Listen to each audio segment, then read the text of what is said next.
नमस्कार दोस्तों, मैं हरजीत सिंह आपका स्वागत करता हूं साइंटिफिक सनातन में। दोस्तों, हर साल हिंदू चंद्र कैलेंडर के चैत्र महीने के दौरान भारत भर में लाखों लोग और दुनिया भर के हिंदू नवरात्रि के 9 दिनों का पालन करते हैं। जैसा कि नाम से पता चलता है, नवरात्रि 9 दिनों का त्योहार है जो देवी दुर्गा के रूप में दिव्य स्त्री ऊर्जा की पूजा के लिए समर्पित है। हिंदुओं के लिए चैत्र नवरात्रि महत्वपूर्ण है क्योंकि यह नए हिंदू चंद्र वर्ष की शुरुआत का प्रतीक है और इसे बड़ी भक्ति के साथ मनाया जाता है। चैत्र नवरात्रि आमतौर पर मार्च या अप्रैल के महीने में आती है और इस साल यह अप्रैल के महीने में आ रही है और यह चैत्र के हिंदू कैलेंडर महीने के अनुसार निर्धारित की जाती है। यह तब शुरू होता है जब चंद्रमा की चमक बढ़ रही होती है और यह 9 दिनों तक लगातार चलता है। 9वें दिन लोग राम नवमी बनाते हैं जो भगवान राम के जन्म का प्रतीक है। चैत्र नवरात्रि सहित सभी हिंदू त्योहारों की विशिष्ट तिथियां हर साल बदलती रहती हैं क्योंकि वे चंद्रमा के चक्र पर निर्भर करती हैं। यही हिंदू धर्म की खासियत भी है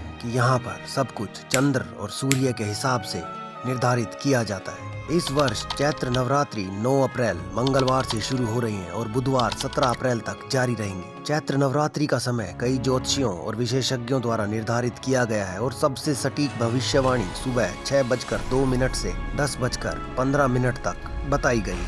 दोस्तों, यह सब तो हुआ चैत्र नवरात्रि के बारे में साधारण सी जानकारी। यदि आप चैत्र नवरात्रि मना रहे हैं तो इसका इतिहास भी सभी लोगों को मालूम होना चाहिए। चैत्र नवरात्रि का इतिहास और उत्पत्ति पीढ़ियों से कहानियों और व्रत कथाओं के रूप में साझा की जाती रही है। नवरात्रि की उत्पत्ति की कहानी प्राचीन हिंदू धर्म ग्रंथों और मान्यताओं से मिलती है, जिसमें कहा गया है कि यह भगवान ब्रह्मा, विष्णु और शिव थे जिन्होंने राक्षस महिषासुर को हराने के लिए देवी दुर्गा को बनाया था।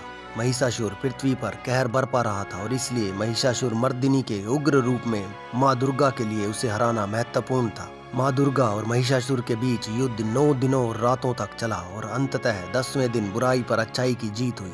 फिर 10वें दिन को विजयदशमी या दशहरा के रूप में मनाया जाने लगा। चैत्र नवरात्रि का महत्व बहुत बड़ा है। दुनिया भर के हिंदुओं के लिए चैत्र नवरात्रि के 9 दिन सबसे महत्वपूर्ण और पवित्र दिनों में से एक है। कई लोगों के लिए यह मन और हृदय के रूप में आंतरिक शुद्धि, कुछ आत्म चिंतन और माँ दुर्गा की दिव्य ऊर्जा के प्रति शुद्ध भक्ति का समय है जो वातावरण को भर देती है।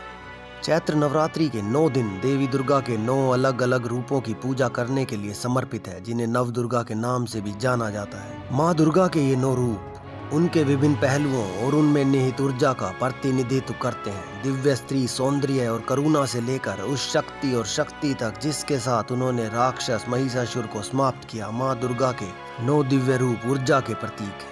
इस प्रकार नवरात्रि के 9 दिन अलग अलग अनुष्ठानों और प्रार्थनाओं से भरे होते हैं और माना जाता है कि इससे देवी का आशीर्वाद प्राप्त होता है और भक्तों के जीवन में समृद्धि, खुशी और आध्यात्मिक विकास आता है। भारत के कई हिस्सों में चैत्र नवरात्रि सिर्फ 9 दिनों का एक धार्मिक त्योहार नहीं है, बल्कि प्रेम, भक्ति, दया और करुणा से भरा एक पूरा उत्सव है। नवरात्रि मेले में सात्विक भोजन के स्टॉल से लेकर छोटे बच्चों के लिए खेल तक 9 दिन इन सब से भरे हुए होते हैं। यह पारिवारिक समारोहों, सामुदायिक कार्यक्रमों और जीवंत उत्सवों का भी समय है।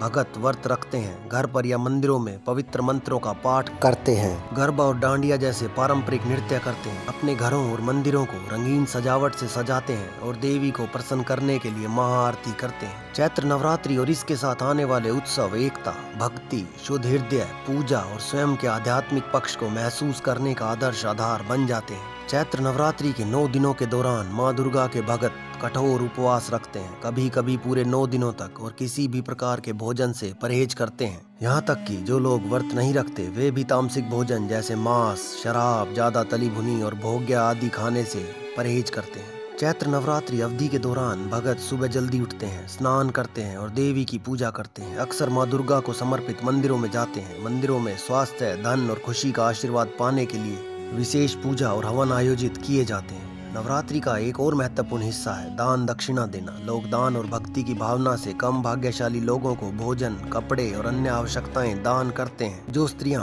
व्रत आदि रखती हैं वे अष्टमी या नवमी के दिन अपने व्रत का उद्यापन करती हैं, जिसमें कन्याओं को भोजन कराने की परंपरा रही है। कन्याओं को भोजन कराने के बाद उस स्त्री का व्रत पूर्ण माना जाता है। तो दोस्तों, कैसी लगी आपको आज की ये जानकारी? कमेंट सेक्शन में अपने विचारों को हमारे साथ अवश्य शेयर करें। अगर वीडियो आपको अच्छी लगी हो तो अपने दोस्तों के साथ भी शेयर करें और चैनल को सब्सक्राइब करना ना भूलें। तो देखते रहिए साइंटिफिक सनातन। धन्यवाद।